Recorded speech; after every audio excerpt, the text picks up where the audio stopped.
All right. So welcome, Houston Beekeepers. We are so excited to have you on this virtual learning event today. And we have a full agenda, so we're really excited. My name is Sandy Murray. I'm the president of the Houston Beekeepers Association. You'll also see our team on the phone with you today. So you can see Nicole Burgess, who is our secretary, and she is our technical whiz for Zoom.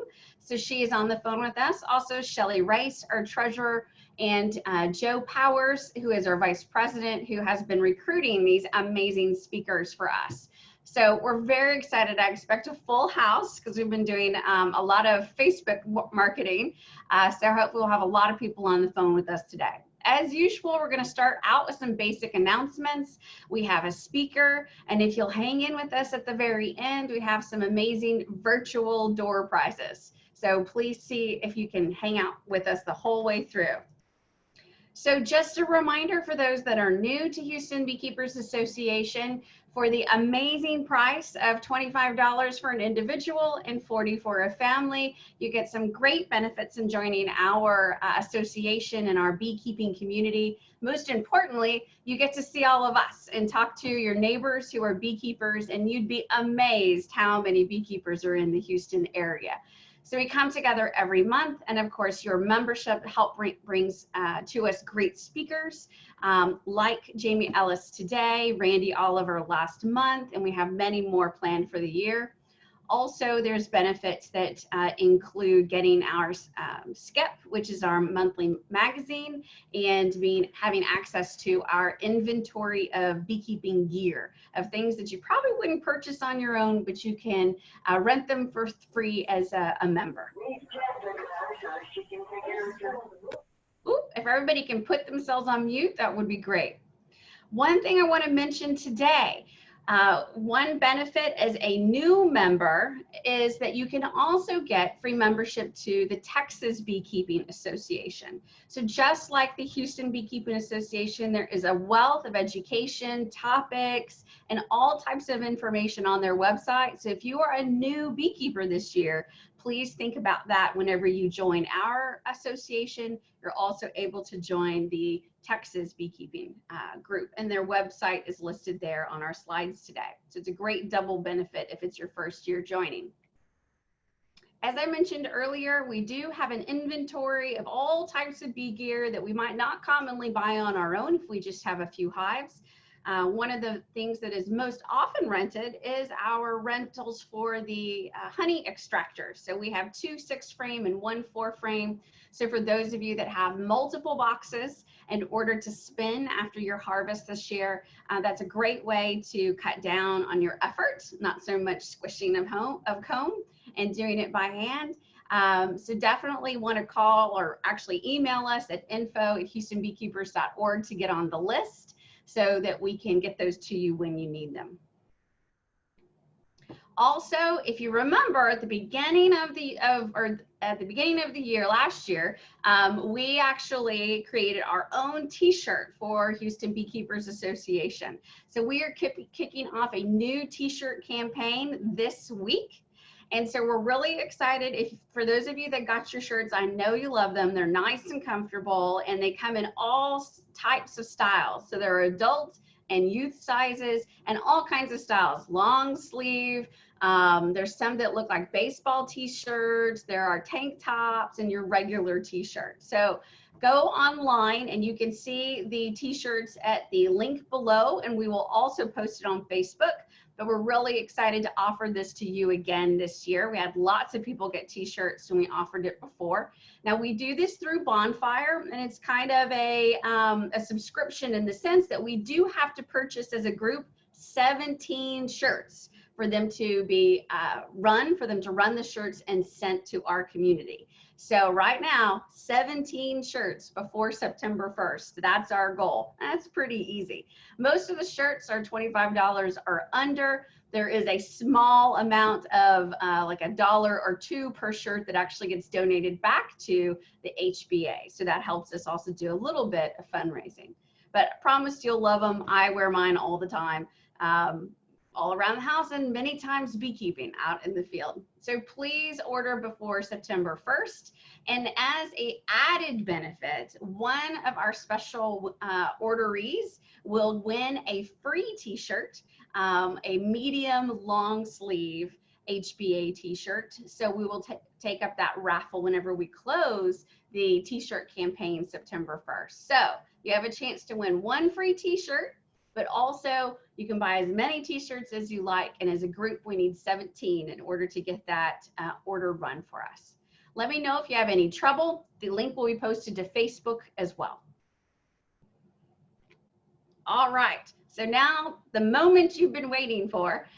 Today we have Jamie Ellis with us on the phone from Florida. Many of you may have actually seen Jamie at previous conferences for beekeeping. He is out of Florida and actually works with the University of Florida Bee Lab and Research Center. Really an expert in the field, lots and lots of knowledge, and we're just so excited to have him here today to talk about online resources for you, the beekeepers. So with that, I'm going to turn it over to you, Jamie. All right. Thank you, Sandy. I hope everybody can hear me just fine. You probably can't see me, but I tend not to push my video until the question and answer series. That way, I'm not using up too much bandwidth here and you're able to hear me just fine and see my presentation. So what I'm going to do is I'm going to start sharing my screen. I want to thank you guys for inviting me to speak to you. I know exactly what you're thinking at this moment. You're saying, oh my gosh, I just signed up for the most boring bee talk ever, online resources for beekeepers. But I've been giving this talk now the last few months, and people seem to have really enjoyed it. They really appreciate the things that I pick out and show them. And yeah, I think you'll learn a lot. So by the time we're done this evening, that you'll have some trusted websites that you can go to search for information. So just to start off, again, my name is Jamie Ellis. I do work for the University of Florida. You see UF IFAS there. IFAS stands for the Institute of Food and Agricultural Sciences. So that's basically for lack of a better term, it's one of the university's colleges. We have a business school and a medical school and a vet school and a pharmacy school, et cetera. Well, one of the schools or colleges is IFAS, and basically that's where all of the ag and food research goes. And so I happen to work in the Entomology and Nematology Department, and that department is housed within IFAS. And just to make it relevant to you guys and gals close to your home, one of our professors, a good friend of mine, just left our department to take the departmental chair position at Texas A&M for the entomology department. So now the boss of the entomologist at Texas A&M is a former University of Florida professor. So you guys will get some Florida influence in your entomology over there in Texas. All right. So I'm going to give you some basic information with regard to online resources for beekeepers. And I know, again, this sounds boring, but I promise every website that I point out to you will be a wealth of information. What I'm going to do at this point is I'm going to get out of that, and I'm just going to bring up Google. So Sandy, I can see your face. If you can see my Google page, just give me a thumbs up. Perfect. What I've discovered is that it's a lot easier to show people how to do things than it is to show them a PowerPoint presentation. So when I teach online resources for beekeepers, I literally show them how to do the work themselves. And so I've chosen Google as my search engine. You know, everybody has a different search engine favorites, Safari, Firefox, etc. So I choose Google. I happen to like it a lot. It seems very simple to me. So what I want to do is I want to go through about 6 different websites that you can go and camp out on for a very long period of time. And you can find out a wealth of information related to those, to bees and beekeeping. I know the fact that all of you have signed on virtually. It looks like there's 50 of us signed on virtually. The fact that you're online and can navigate Zoom means that you probably have searched for beekeeping information online at some point. And as you will very quickly discover, if you haven't already, it only takes a person with a smartphone or a video camera to be able to put whatever the heck they want to online. And it's so easy to believe this stuff if you don't know how to sort through information that may not be true. So what I want to do is I'm going to start off, of course, it's hard not to start off advocating your own site. So what I'm going to do is I'm just going to go there. So I work for the University of Florida. So I type in University of Florida. You don't have to spell correctly in Google. It figures it out for you. And then I work for the honeybee lab. I'm not going to even bother looking for lab. I just do University of Florida honeybee. And incidentally, this is an important trick to remember. And I'll tell you all about this trick in a moment with regard to how to find good resources online. But since I work for the University of Florida, the first place I want to take you is my lab's website. So University of Florida honeybee. And all I do is press enter. And my very first option is going to be my lab's website. So the lab that I run, I call the Honeybee Research and Extension Laboratory. So you just click on that. And this is my lab's website dedicated to disseminating beekeeping information. One of the things that I'll show you is right across the top here that you'll see me kind of circling with my cursor. It's got a scrolling marquee that kind of highlights the things that my team and I think are important quick links for beekeepers. For example, the very first one you'll get to when you get to my lab's website is my team and I started this year a podcast. We didn't know how popular it would be. We started recording last October and finally started releasing episodes in January of this year. And the name of that podcast is Two Bees in a Podcast. I'm sure at least half of you listen to podcasts while you run, while you're stuck in traffic, while you walk your dog, while you cook supper, whatever. And my team and I have created this podcast, and we put all the episodes here on my lab's website. And incidentally, you can find all the episodes on your favorite podcast player, Apple Podcast and other podcasts as well. So we've released just about, but not quite, one a week. So I think we're around 30 episodes. So I'm going to click on this and to show you that in addition to finding the podcast on your favorite podcast player, you can find it on our website. And I'll give you an example of some of the things that we've done. We interview beekeepers and bee scientists from around the world. We talk about the hot button topics. For example, when COVID hit, we did a special episode on the impacts of COVID on the beekeeping industry at the time. We did an Asian giant hornet special. We do all kind of stuff. Like, for example, in social immunity and swarms, we interviewed Marla Spivak. We talked about different bees, different things, all kinds of stuff. We are trying our best to make our podcast relevant for beekeepers. And one of the things that I'll show you as an example, if you click on one of our episodes, you can play the podcast directly from the website. We tell you who we're interviewing and what the purpose of that particular episode is. The way that we run our podcast is we invite everybody who listens to us to submit questions through our social media accounts, Twitter, Instagram, and Facebook. I'll tell you all about that at the end. And we read your questions on air, and I answer those questions on air at the end of every podcast. So not only will you see show notes about that particular episode, you'll see the questions that I answered for that episode. And additionally, anything that we mention or anyone we mention in that episode, we link under additional resources. So in this particular episode, we interviewed David Tarpey about the Queen Clinic he runs at NC State. We talked about what the Queen Clinic does. We talked about the Bee Informed Partnership, et cetera. So all of that information about quality queens and important stressors of honeybee colonies was covered in this episode, and you can find it here for free. And as I've shared, we've released about one a week since the beginning of the year, and already people from, I'm going to guess now, 50 or more countries listen to our podcast. Our podcast episodes have been listened to tens of thousands of times, and we're getting really good feedback from hobbyist beekeepers, sideline beekeepers, and commercial beekeepers alike with regard to the content. We're trying to make it very relevant, but also cutting edge and talk about topics that are important to beekeepers. And like I said, I found that just by Googling University of Florida honeybee, and I found my lab as the first option. And right here at the scrolling marquee, it's the first thing you'll see. My team and I also have a bee college that we do a couple of times a year. Because we can't meet in person, our bee college this year is happening this month. In fact, it is happening every Saturday this month. And every Saturday this month, we're giving 12 different lectures on bees or beekeeping. There's one track on beginner beekeeping topics. That's 4 lessons. There's another track on disease and stressors.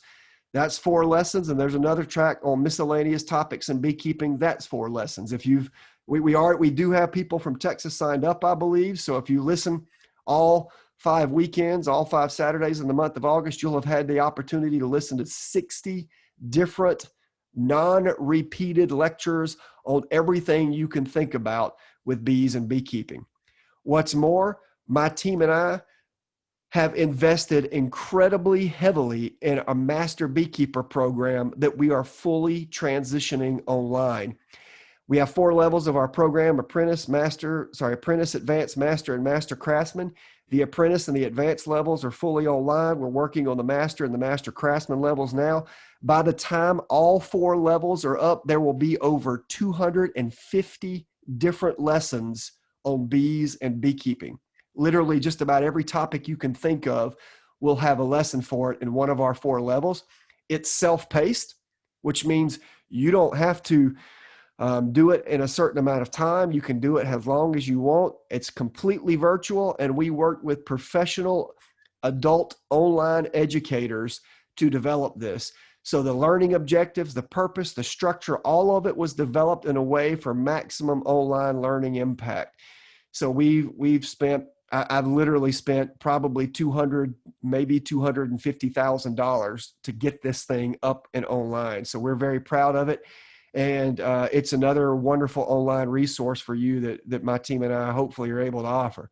You can subscribe to our blog. If you subscribe to our blog, then you'll get weekly, for sure, maybe sometimes multiple times weekly updates on the research my team and I do, the activities that we're doing, et cetera, out of our lab. We call it Melito Files. I'll tell you why. If you are an insect that lives in a honeybee colony, for example, small hive beetle, the technical term for that insect is a melitophile, P-H-I-L-E.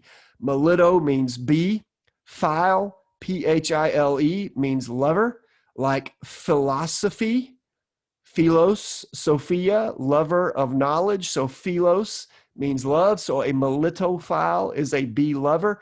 And so we made a play on that second word, files. So melitophiles is basically bee news for bee lovers.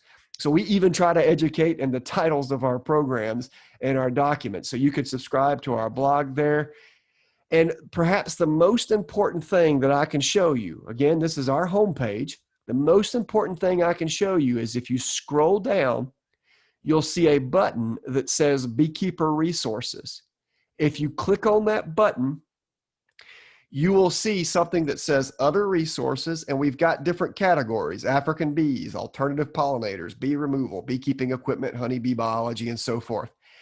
Everything that my team and I produce about bees or beekeeping, we categorize under these different topics.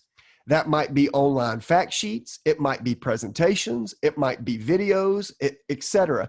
But everything we produce, we put under these topics. So, for example, if you're interested in honeybee biology topics, you would click on honeybee biology, and there's a ton of different documents that I've written or my team and I have written about various aspects of honeybee biology, mating biology, task of the worker bees, etc. And all of these resources are absolutely free. So these are resources that you can download, that you can post on your website, that you can discuss, you can read, etc. And again, as a reminder, I'll show you how I got there. All I did was Google University of Florida, honeybee. I pressed enter, and the very first option was my lab, and you get all of that information from my lab's website. So I wanted to kind of lead with my lab's website because, again, it's the one with which I'm the most familiar. But as I've said, we've got podcasts, blogs, social media accounts, online learning, resources uploaded straight to the website that you can download and view at your leisure, and on and on and on and on. So I invite you guys to visit our website. All the information here is just at your disposal for use for you and other beekeepers. The next thing that I want to show you is I'm going to go back to Google. It's hard for me to highlight a Florida website when I'm speaking to Texas beekeepers. So I want to tell you that obviously Texas A&M also has a very rigorous bee program. So I'm going to Google Texas A&M honeybee. So basically I found it the same way that I found University of Florida's, my website, University of Florida honeybee. Well, here I'm going to do Texas A&M honeybee, and I press enter. The very first option for you is going to be your very own honeybee lab in the state of Texas that similarly will have it'll have publications for you to be able to read specifically about Texas beekeeping, et cetera. It'll talk about the people, the projects, what they're up to, the tech transfer team, beekeeper resources. They have a similar link: bee removal and sample submission, useful beekeeper links, bee safety, bee proofing, and own, and own, and own. So while I'm highlighting Texas A&M, this is really one of the important things that you need to hear. Here's a really useful trick for you. If you're not aware, every state in the U.S. and even territory in the U.S. has what is called a land grant institution. That is where the government set aside land on which a university would be built, and that university has the requirement of being accessible to its state's constituents. So every state in the U.S. has at least one land grant institution. Some states, like Florida, has two. They'll usually have, one like the University of Florida, and there might also be a minority serving institution. So, for example, in Florida, that would be Florida A&M. Georgia has the University of Georgia and Fort Valley State, and so on. I'm not sure what Texas's second one would be if you guys have a second one, but Texas A&M is your land grant institution. The reason this is an important discussion is because land grant institutions are different from every other university in the United States. Because land grant institutions have a responsibility, a federally mandated responsibility to respond to the needs of the constituents of that state. So generally speaking, the bee programs are housed at the land grant institutions. So if you don't know what land grant institutions are, they are often the University of something A&M or something state. Now, there are some exceptions, but let me give you examples. Texas A&M, Oklahoma State, University of Florida, University of Georgia, University of Tennessee, and so on. So every state in the U.S. has a land grant institution. If there is a bee program in that state, it's usually at the land grant. So all you have to do is figure out that state's land grant and say, that state's land grant, honeybee, and you'll go to that state's land grant institution's webpage about that information. This is critically important because at land grant institutions, we have to do three things. We have to do research, we have to do teaching, and we have to do extension. And most people don't know what extension is, but I am doing extension right now. Research is solving science-based problems, right? Teaching is teaching people who are paying for credits at a university. Well, extension is teaching people who aren't paying for credits at the university. I'm doing extension now. And because we have an extension responsibility, we have a responsibility to our constituents to produce information that is relevant to you. And since Texas A&M is your land grant institution in Texas, it has a federally mandated responsibility to serve the individuals in the state of Texas. And since you have a honeybee lab, that's where your most relevant local beekeeping resources will be produced. But if you're curious, you can Google UC Davis, which I believe is California's land grant, UC Davis, honeybee, Oregon State, honeybee, Penn State, honeybee, University of Minnesota, honeybee. You just Google the land grant's name and honeybee, and you will go to that state's beekeeping page. And here's the critical part that you need to know about extension. Extension has to be research-based. We're not allowed to give our feelings or our suppositions in our training.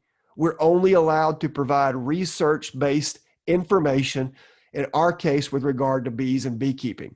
So we can't fill our documents or our videos with illegal stuff or baloney. That's why land grants are such a wonderful resource for beekeepers and for, lots of other different commodity groups, because the information that we provide is supposed to be research based. So just knowing, you can Google search. I'll get you back to Google and show you land grant institutions, press enter, and your very first option will tell you all the institutions in the United States of America. You just click on the state. So for example, I'm going to look in Texas. Apparently you have Prairie View A&M University. So that and Texas A&M University are your land grants.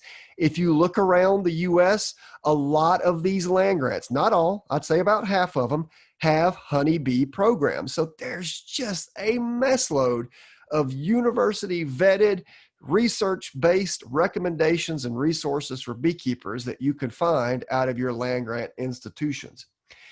So let me tell you a cheat sheet or a shortcut to get there. So remember, I told you land grants have to do research, they have to do teaching, and they have to do extension. And extension is how we get our information out. So some years ago, the universities, the land grant institutions got together and created an extension clearinghouse for their extension information. And they called that system or that website e-extension for electronic extension. It's just spelled extension, but the X is capitalized. So e-extension honeybee. If you Google e-extension honeybee and press enter, right? Let me do e-extension. There we go. There it is right there. Bee Health e-extension. So when I click on that website, which looks like it's the fifth one down, but you can tell it's the right one because it says beehealthextension.org. I click on it, and basically all the land grants are supposed to contribute information to this website. So in theory, this is the clearinghouse for land grant institution-based information on bee health. So for example, if I hover over honeybee health, my colleagues and I have contributed documents on biology, African bees, small hive beetles, Varroa, tracheal mites, foul brood, etc. If I hover over beekeeping, there's a free video series, First Lessons in Beekeeping, Basic Beekeeping Techniques, etc. If you want to hear about research on honeybees and beekeeping at land grant institution, you hover over research. There's videos. If you scroll down, it tells you who we are. And in theory, the land grant website e-extension is supposed to work such that if you Google Varroa, for example, in the search box, not Google it, but you look for it in the search box, it will tell you what they have on their website related to that topic. And in fact, that's the beauty of this website, is because it serves as the clearinghouse for land grants. So not only have I shown you my team's land grant website and Texas A&M's land grant website, but I've just showed you how to find lots of information that you can believe about bees and beekeeping. And incidentally, if a particular land grant institution has not loaded its information on this website, I showed you a few minutes ago how to find information related to those land grants just by Googling the land grant's name and honeybee. And again, the beauty of extension coming out of land grants is we're not allowed to talk about folklore. We really have to provide research-based information. And I think that's one of the benefits, as it were, of using land grant information. All right. So at this point, I've shown you my lab's website, Texas A&M's website. I've showed you how to find all the land grants, and I've shown you how to look up e-extension honeybee health. There's three other websites, three other websites that I'd really like to show you at this point, because I really feel that they're incredibly valuable to beekeepers. The first of those belongs to the Bee Informed Partnership. Bee Informed Partnership. At our business, if you've been around bees and beekeeping long enough, you'll realize that we all call it BIP. We all know what we're talking about when we say BIP, but if you Google BIP, you're not going to get there. So you want to Google the Bee Informed Partnership, and I press enter. Your very first option is Bee Informed Partnership. So I'll click on it. This website is fantastic. You need to spend some time on this website. If you have heard that honeybees are dying around the US and you've heard it's 30 to 50% or whatever, that information has come from the Bee Informed Partnership. They are the ones who do the yearly loss rate surveys. They produce a lot of information about bees and beekeeping based on the loss data that they collect. This is a fantastic national go-to resource on all things bee health. So let me show you some things about which I believe you should be aware. So all I'm doing at this moment is hovering over the word services, and you'll see all of these things that come up. Technical transfer teams are groups of individuals based around the country who provide services to beekeepers. If you can buy into the program, they'll come and take samples for you, do disease and pest diagnosis for you. I believe Texas has a BIP technical transfer team. They'll be based out of Texas A&M University, so you've got this in your own backyard. You can order diagnostic test kits or emergency response kits or et cetera, where you can take samples of bees and send it to BIP, and for a fee, they will tell you the issues that your bees are having. I absolutely love their citizen science project. So all I'm doing is hovering over the word citizen science, and you can see they have a sentinel apiary program, loss and management survey, and so forth. So let's just pause for a second. The sentinel apiary program is genius, right? I absolutely love Sentinel Apiary program where you can set up a Sentinel Apiary and you can basically pay a subscription where you're allowed to send monthly samples from your colony or colonies to BIP, and they'll tell you what's in those colonies. Now, it tends to be a little pricey, especially for hobbyist beekeepers. So what I recommend with the Sentinel Apiary program is that you do it as a group. Your bee club should sponsor 2 or 3 bee club colonies that you subscribe or sponsor through the Sentinel Apiary. And monthly during your meetings, you meet 30 minutes early, collect samples, send those samples off to BIP, and they will tell you within a couple of weeks what's in those samples. And at the next meeting, you could distribute the report. The beauty of the Sentinel Apiary program, I think, for bee clubs is that the beekeepers in your area can see in real time what the nosema loads are, the Varroa loads are in these sentinel colonies, and the beekeepers will benefit by seeing, oh gosh, Varroa populations are going up. I need to do something about it. Or nosema is looking bad. I need to do something about it.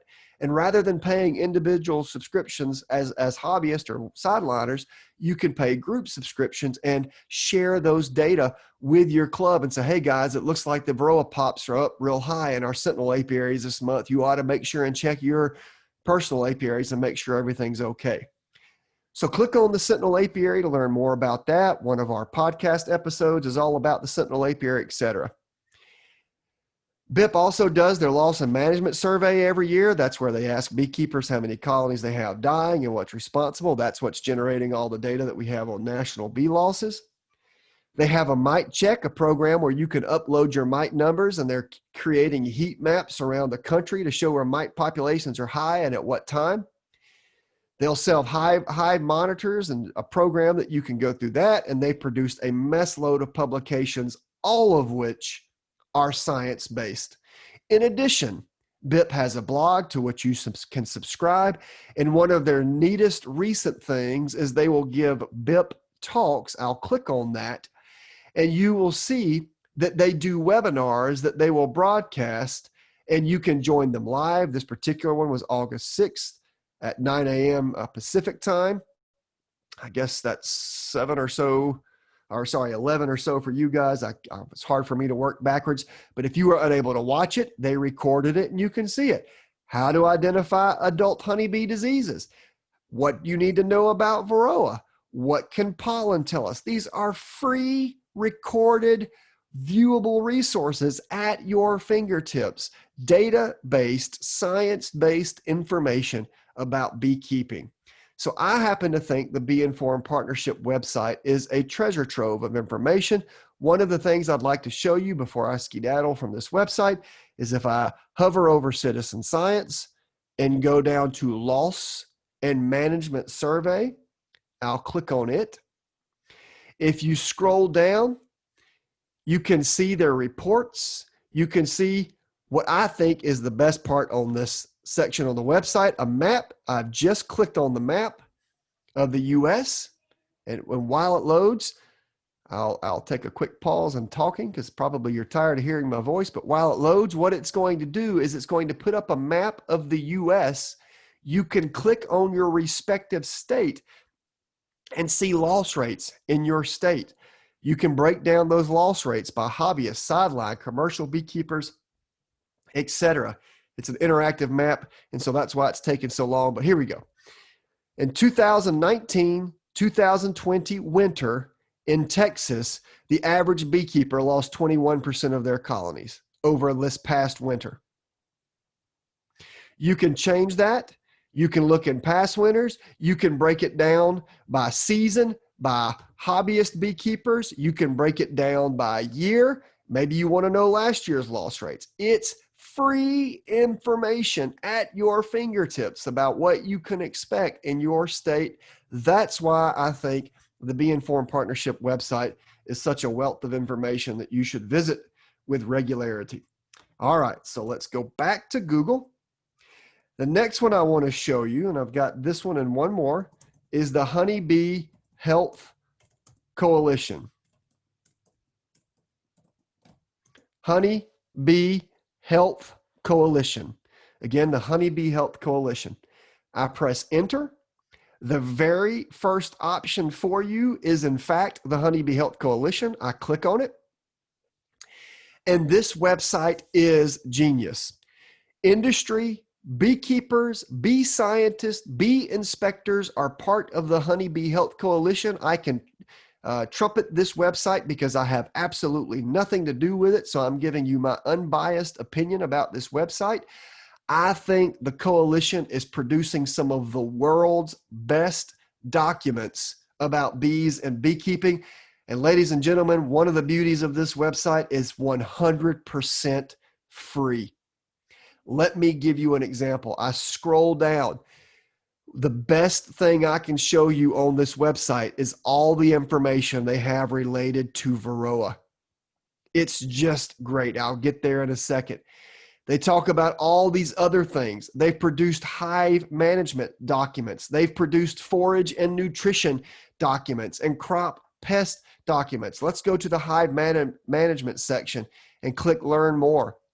They do all kinds of free information that you can download. Varroa resources, management resources. It's crazy what they're giving you for free. This very first one, Best Management Practices for Bee Health, is basically a free book on how to keep bees, what to do when. They do the same thing for American and European foul brood. An incredibly well put together document on handling those diseases, and on and on and on. But my favorite thing at the Honeybee Health Coalition website is the section on Varroa resources. Let me click here where it says click here, and you'll be redirected to the Honeybee Health Coalition's free, F-R-E-E, free Varroa resources. In my opinion, this is planet Earth's best resources related to Varroa and Varroa control. They have the world's most comprehensive control document that you can download and read with regard to how to control Varroa. If you don't like to read everything that they mention in that document, if you scroll down, they have created a free video for you. So in this document, it talks about sampling for Varroa, or you can watch the video where it talks about sampling for Varroa. In this document, it talks about how to use the essential oils, or you can read or view how to use the essential oils. So the document and the videos are second to none. And in addition, they've developed a decision support tool that you can use to determine, is it time to treat and what do I need to do? And on top of that, if I'm not selling this enough, on top of that, they've developed a presentation that they have narrated that exists for the purpose of downloading and showing to your local bee club. The Houston Beekeepers at a future meeting should show this presentation. It's a great overview on Varroa control, and how to use the free resources. When people email me or call me or Facebook or instant message us or however they try to get a hold of us, and they ask me a question, Jamie, I need to know, how should I control to a Varroa? I've quit answering that question. Now I send them straight to this document because I simply could not have said it better than the document does. And that's just the Honeybee Health Coalition's Varroa document. That doesn't include their best management practices and their American Foul Brood Guide and you guys really, really, really need to spend some time on the Honeybee Health Coalition website looking at their free resources. All right, so to bring you back up to speed, I've talked about my lab's website, A&M's website. I've talked about how to find other land-grant websites, and I've talked about e-extension, the Honeybee Health Coalition, and the Bee Informed Partnership website. I want to show you one final website that colleagues and I put together some years ago and that we're in the process of refining all the time. It's a website I'm very excited about. We've been talking about it a lot this year, but a lot of beekeepers are just getting introduced to it, and I think you'll like it. If all of you are familiar with the WebMD, right? Anytime you feel that little crick in your neck, you'll go to the WebMD and you'll diagnose the problem that you have in your neck. Well, some 8 or 9 years ago, some colleagues and I got together and thought it would be a really cool idea to develop a bee equivalent. And we call it the BMD.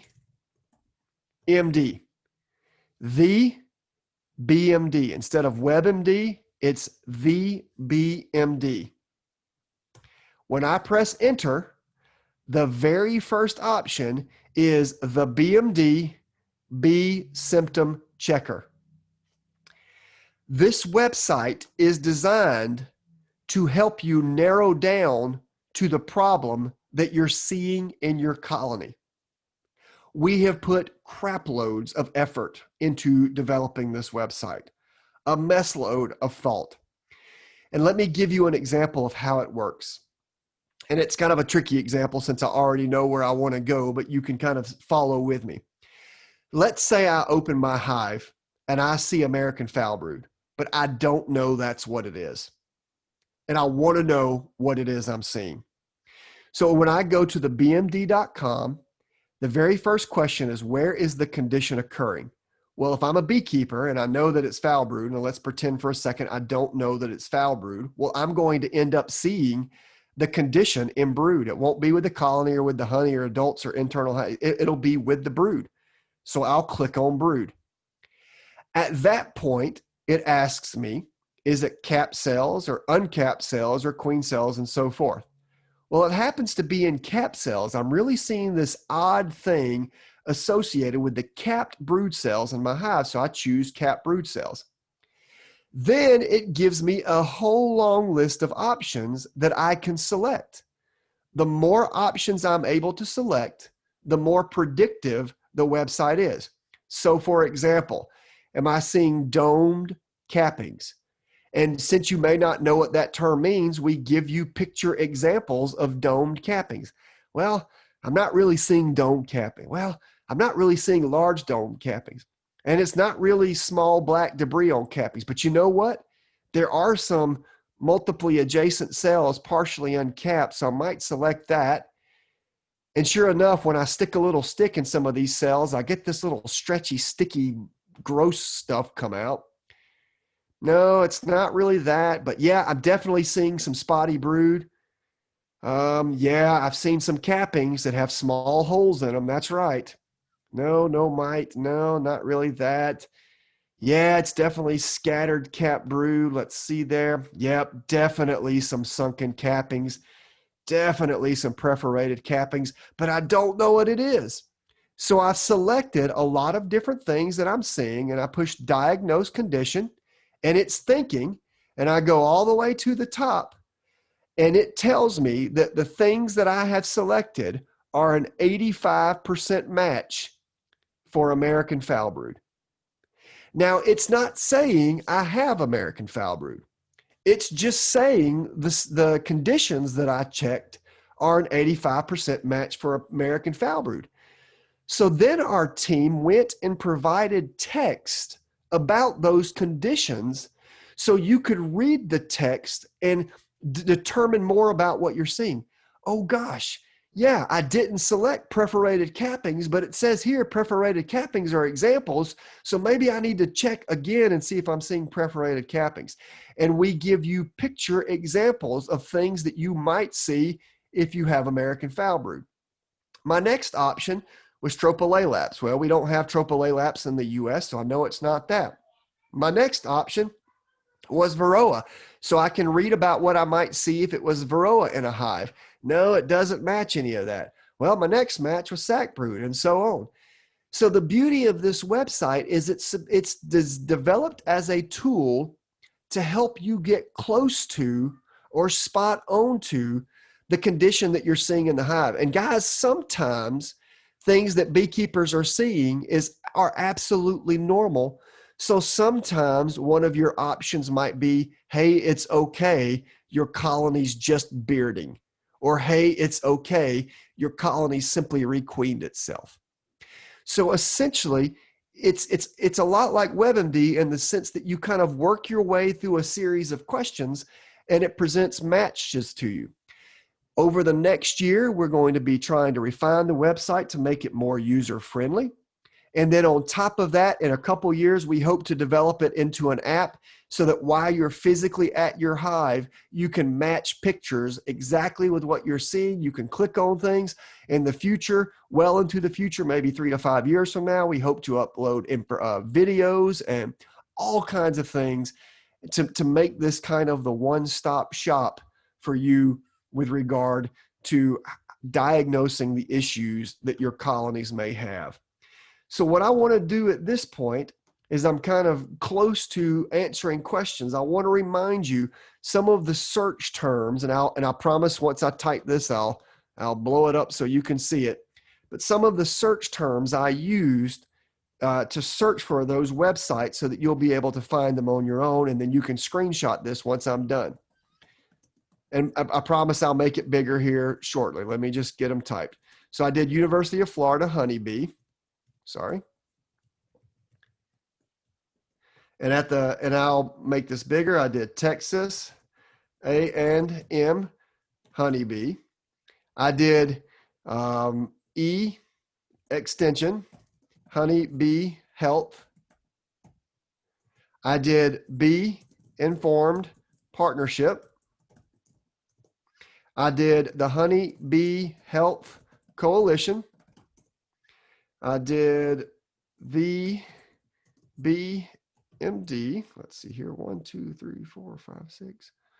And those are the 6 websites that I highlighted for you. So let me do this so that you should be able to see it really good on your screen. And basically, I just Googled each of these terms, maybe to make sure that you can see that they stand out a little bit. I'll do a little bit of bulleting. There we go. So feel free to take your smartphone and take a picture of this. All of these resources should be available to you. Again, most of these are 100% free. I think you'll find a lot of great opportunities, a lot of great information at these websites. And so what I'm going to do is I'm going to give you maybe another 30 seconds to screenshot this or write these down. And then as I take some questions and try to answer your questions, I'm going to bring up a final slide for my lab so that you know how to get a hold of me. And at this point, if you've got questions for me, the way this works best is it usually works best if you put them in the chat box. I see 21 something's in the chat box. I'm assuming those are questions for me. So once I give you a little bit more time to get this stuff written down or downloaded, then I'll maybe ask our host to read some of the questions to me from the chat box. I find that usually works better than me trying to read it and answer it. It's a little bit more awkward that way. So maybe one of the hosts could read it for me. All right, if you've got that, then what I want to do now is bring back up, let's see here, bring back up my website and show you this slide here. So at the end of the day, here's how you can reach me. One of the things that I'd like to emphasize, and you can follow my team on Twitter, Instagram, and Facebook. If you follow us at UF Honeybee Lab, at UF Honeybee Lab. We post like crazy people, so it's a really good place to find lots of resources for bees and beekeeping, and we often highlight a lot of these sites that I just gave you. So I've spoken now for about 40 minutes. Again, I know it looked a little cumbersome and awkward in the first place, but I hope you're excited about some of the resources that I showed you to help you be better beekeepers. And at this point, I'm going to quit yapping and maybe turn it over to the host, who I'll ask to maybe read me some questions, and I'll do my best, Sandy, to address some of those questions. Sure. So at this moment, I don't have a lot of questions in the box, but we do have one that was about the BMD. And the group was curious who was behind the development of that site. Yeah, so that's a great question. I will tell you who's behind the development of that site. And again, I get the years wrong because everything's a blur, but somewhere between 2011, 2013, Dennis Van Engelsdorp from University of Maryland and I and Debbie Delaney from University of Delaware were at a meeting together about bee losses. And we all kind of had the same idea at the time that it would be a good idea to develop a website called the BMD where it does exactly what we showed you. And we were at a meeting where APHIS, the USDA APHIS, the Animal Plant and Health Inspection Service, was represented by an individual named Robin Rose, who became excited about it. And NAPSI, the North American Pollinator Protection Campaign, was present and got excited. So APHIS and NAPSI funded some of the earlier work on the BMD. NAPSI has kept it going through donations. And basically, if you go to the BMD website and scroll down to the bottom of the page, you'll see all the partnering institutions who were involved. But it was kind of a brainchild initially from APHIS, NAPSI, my team at the University of Florida, Dennis's team at the University of Maryland, and Debbie Delaney's team at the University of Delaware. And from there, it's expanded to include other collaborators and other individuals, all of people whose institutions are referenced at the bottom of the home site for the BMD. So thanks for that question. Yeah, that's great. That's a great kind of coalition of all types of, I would say, expert beekeepers. So thank you for that. And is there any cost when you go on to BMD? It's 100% free. Okay. And what we're and there are some conditions for which we don't have images. So there's a way that if you're seeing something, hey, Jamie, I see that you don't have this image. We have on that website a way that you can upload images so that, because basically, as you all know, one of the best things that beekeepers can have is you can't just show one picture of an American foul brood scale. You need to show 20 so that they can see different variations. So we want to build our photo library. And incidentally, we want to build in the future, build a video library to make it easier for beekeepers to diagnose what they're seeing, because they see a lot of different shots of it or configurations of it or videos of it, et cetera. So yeah, it's an exciting website. We haven't talked much about it until this year, and now we're kind of in the advertising phase. So no, I think it's great because you're right. Sometimes, there's such a mix of different symptoms that it's hard to kind of identify what is it, other than the big ones that are obvious.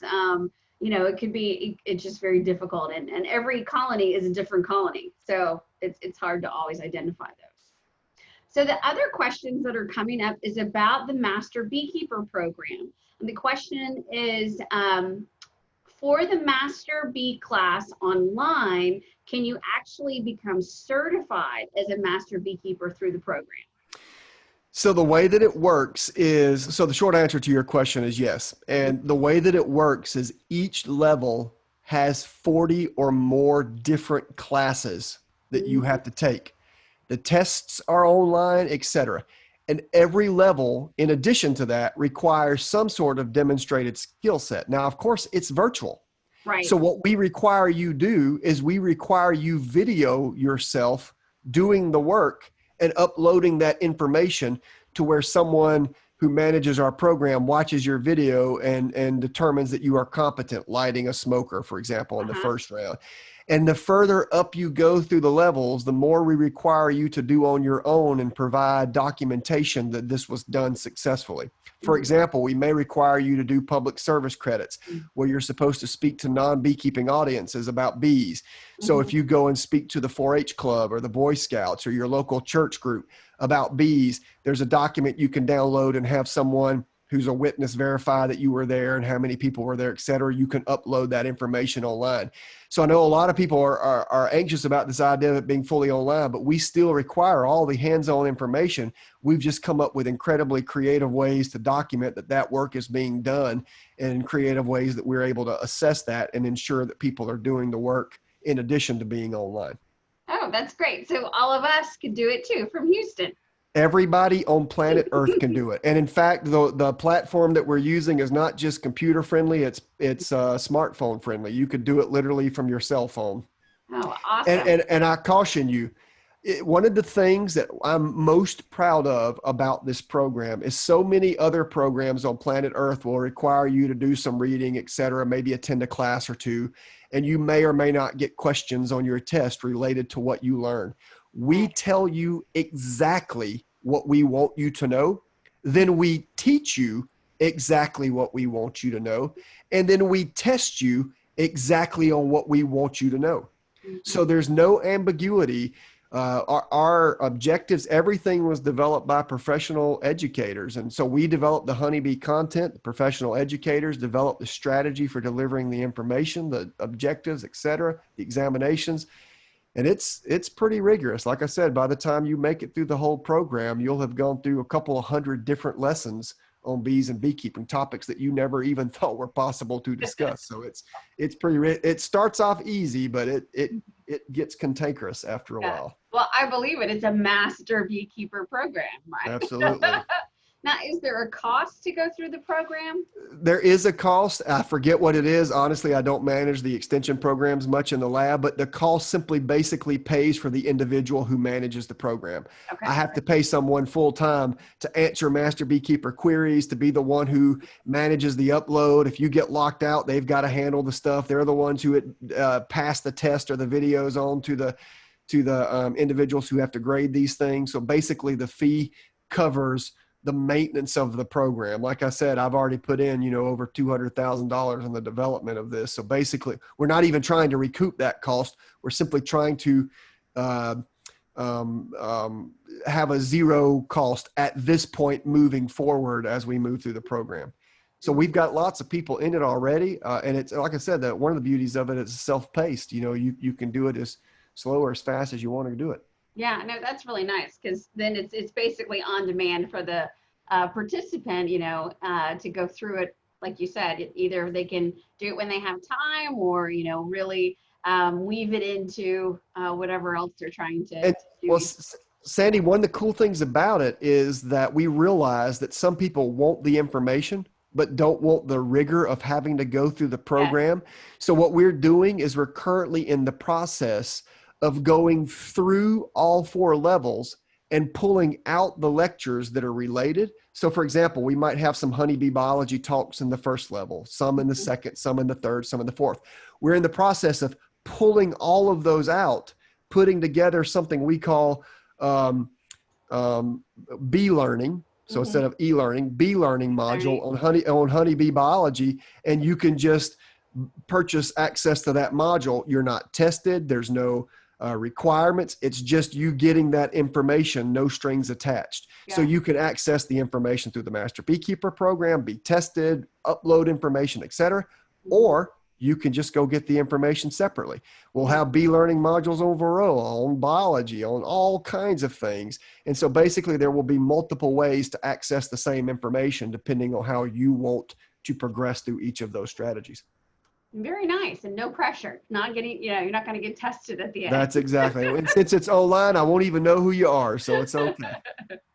And as far as the Master Beekeeper Program, is there a timeline? I know you said it's kind of on demand, but is there some time frame that they have to get it So done by, like 5 we're years, actually 3 discussing that years? at the moment. Okay. So there are some professional education specialists who argue that if you give no timeline, some people just Some people subscribe and won't have nothing ever it. happens. So Yeah. we are having internal discussions if there's a point of inactivity past which we need to lock it, and we're not sure at that. At the moment, it's wide open. If it takes you 22 years to complete the first level, it takes 22 years. But we will likely do something to book in that a little bit just to motivate people to use it and not just pay for it. Yeah. Yeah. I mean, although I guess it's their money, right? So Absolutely. That's the thing is if you buy it, you have do what the heck access you want to with it. as long as you want. Mm-hmm. One other question, today we talked a lot about maybe what we would consider adult learning in beekeeping. Do you have anything specific maybe for kids or beginner beekeepers? One of our members has a 7-year-old who wants to learn beekeeping. There is a really good beekeeping guide developed by the Florida Department of Agriculture and Consumer Services, and they developed it specifically for children. And I'm in my mind right now, I'm trying to figure out if I can find that easily. So can you guys see my Google page, or have We you lost? can. All right, so let's see if we can figure it out. Let's see. Florida.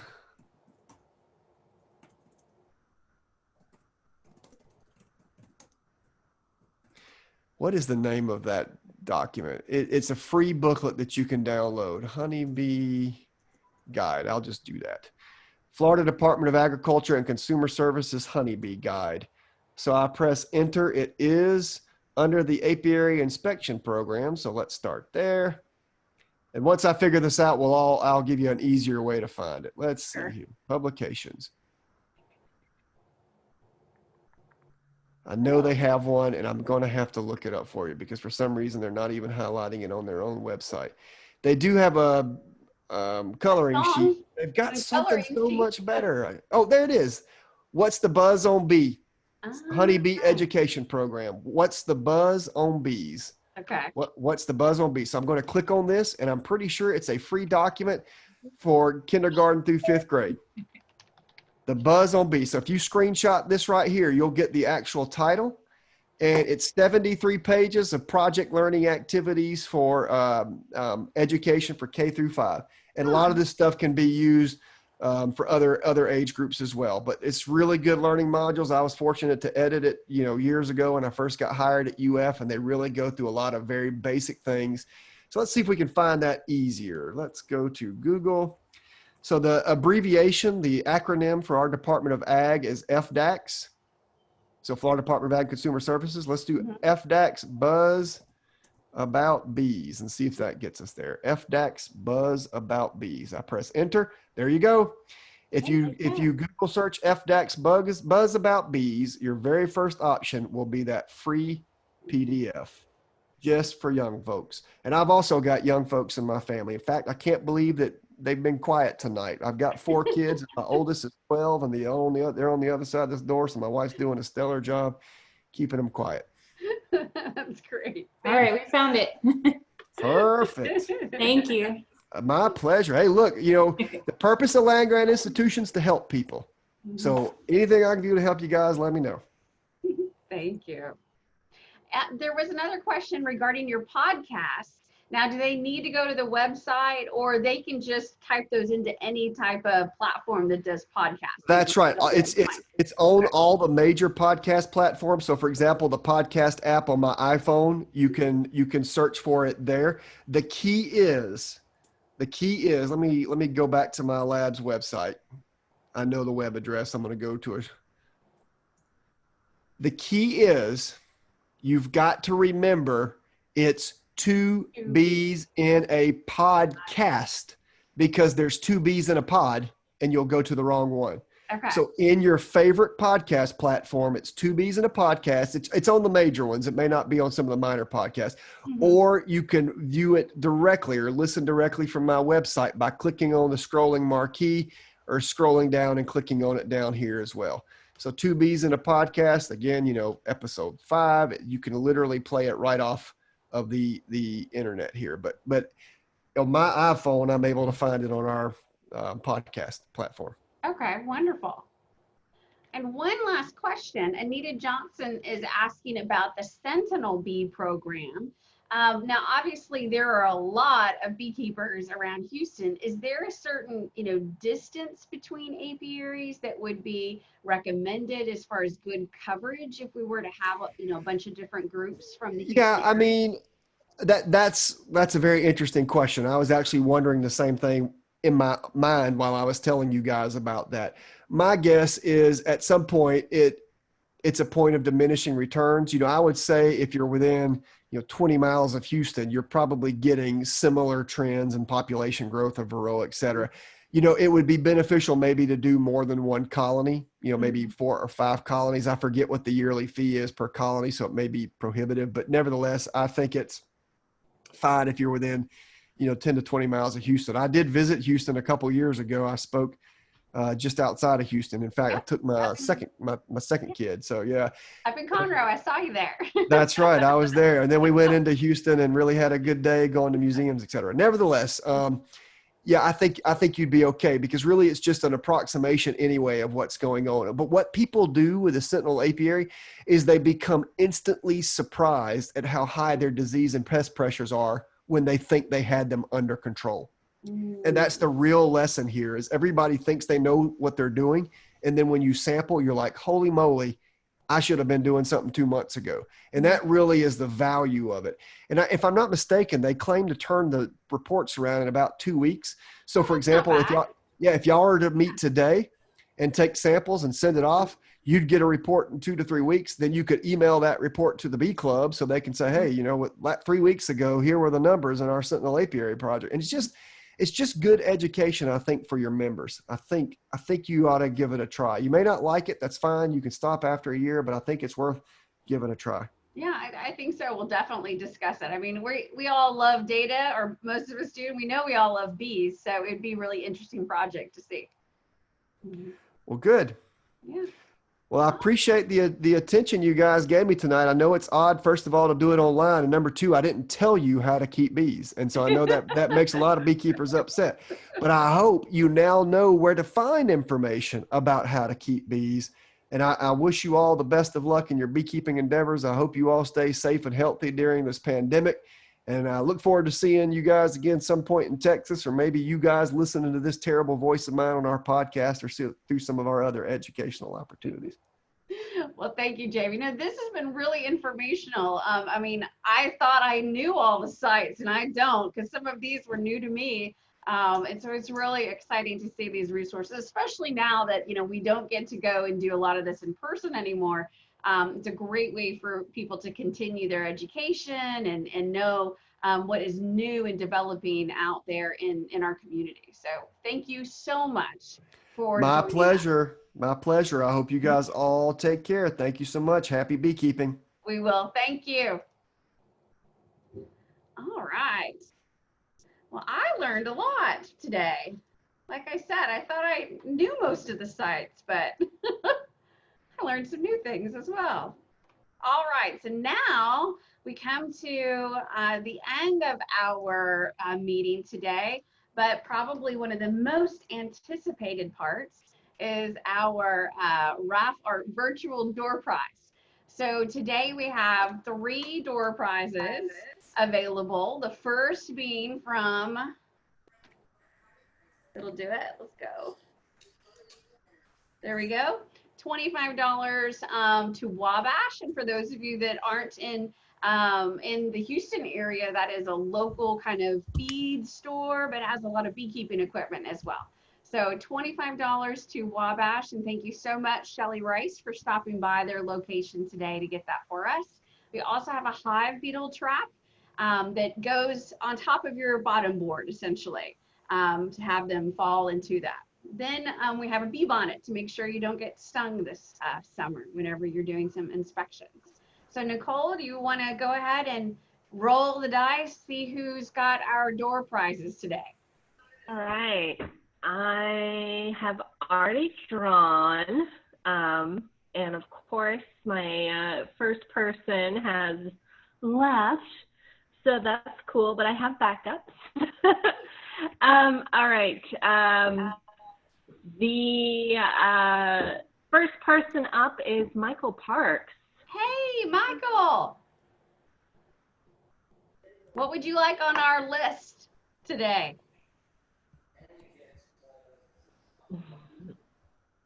Are you there? He's there. I see him. I know he's there. I saw him earlier. There he is. Hey, Michael. Maybe he can't just hear us. Oh, man. You can chat in the chat.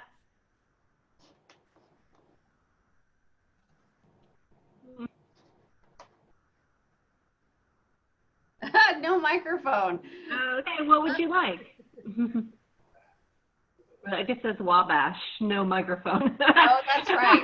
Got that. All right, so Michael takes $25. That's so. That is perfect.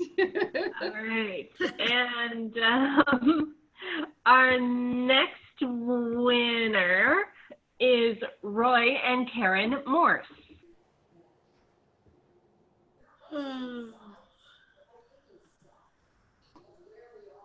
Hi, guys. Hello. Can you hear me? Yep. Yes. So What did would we you like? pick? Yep, Karen, what would you guys like? We have the small hive beetle trap and a bee bonnet. The hive beetle trap, I guess. Okay. They're Hey. both good choices. All right, and our final person, let me make sure they're still here. Don't see them. Totally left us. Way to go, guys.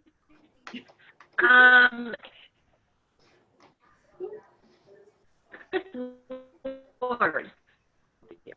You get the bee bonnet. Okay. Woohoo, Hey. go Chris!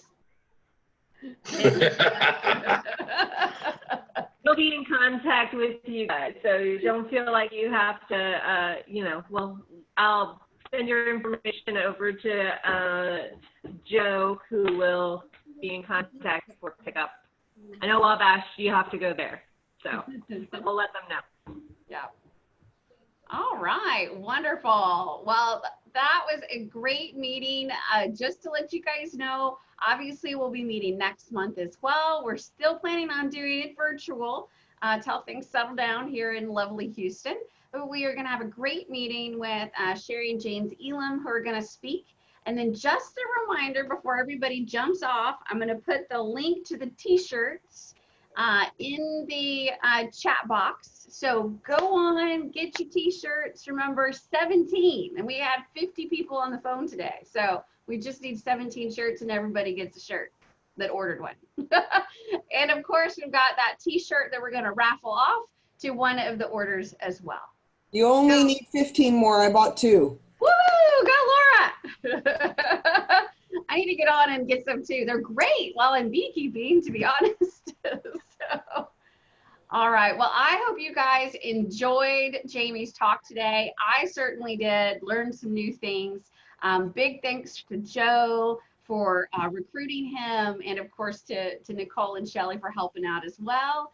So have a wonderful week, and of course, be safe out there. Make sure you're hydrating while you're checking those bees. And if you have anything come up or questions, please contact us via the email, or you can always post stuff into Facebook.